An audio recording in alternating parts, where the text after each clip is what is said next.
कडवट आहे जुनीवन समाजासमोर बसले यांच्या साक्षीने थोडस बोलतो बा तुकाराम महाराज. जर का तुकोबारा म्हणतात 42 वर्षाच्या अगोदर तुकोबारांचं जीवन जर आम्ही पाहिलं तर अत्यंत कष्टमय असणारा प्रपंच आहे.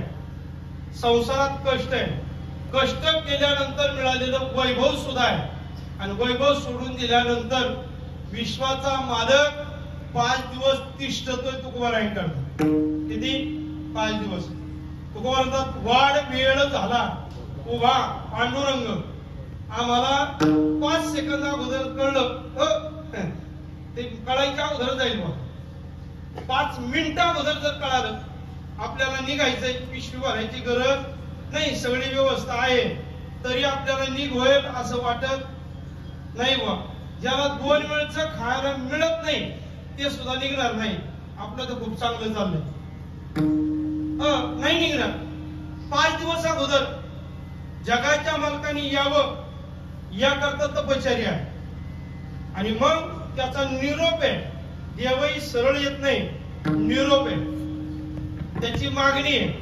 मागणी संकाधिकांकडे, मागणी गरुडाकडे, मागणी लक्ष्मीकडे, मागणी देवाकडे आणि मागणी ही आहे आता दिसू नये जना ऐसे करा नारायणा.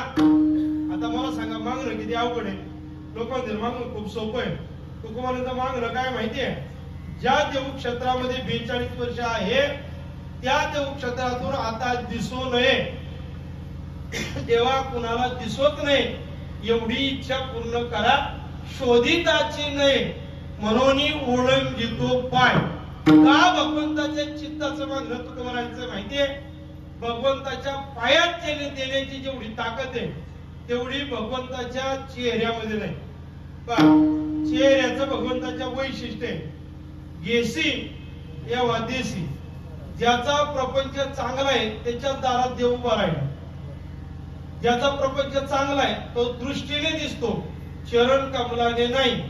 पण दृष्टीने देवाकडे जर मागितलं असतं तर देव कदाचित ही मागणी पूर्ण करणार नाही. पण चरण कमलाकडे चित्ताकडे भगवंताच्या मागण्या आहे. आता मज ऐसे काही तुकोबारा जगासाठी मागत नाही. जगाला समोर ठेवून आपली मागणी पूर्ण करत नाही. अत्यंत प्रविष्टपणे तुकोबारा म्हणतात मला आता मज ऐसे करी तुझे पाय चित्ती धरी. तुझे पाय जर माझ्या चित्तात आले तर कदाचित माझ्या मनामध्ये परिवर्तन होईल, माझ्या बुद्धीत परिवर्तन होईल, चित्तात परिवर्तन होईल आणि चित्तात परिवर्तन जर झालं तर जगाच्या कल्याणाकरता मला एखादा संकल्प करता येईल. मनाचे संकल्प पाववेल सिद्धी. केव्हा?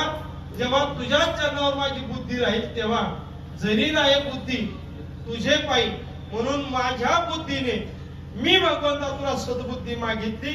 माझ्या करता ते हृदयात चित्तामध्ये तुझं वास्तव्य असावं. हे जर झालं तर मला काय मिळेल? अभंगाचं 3रं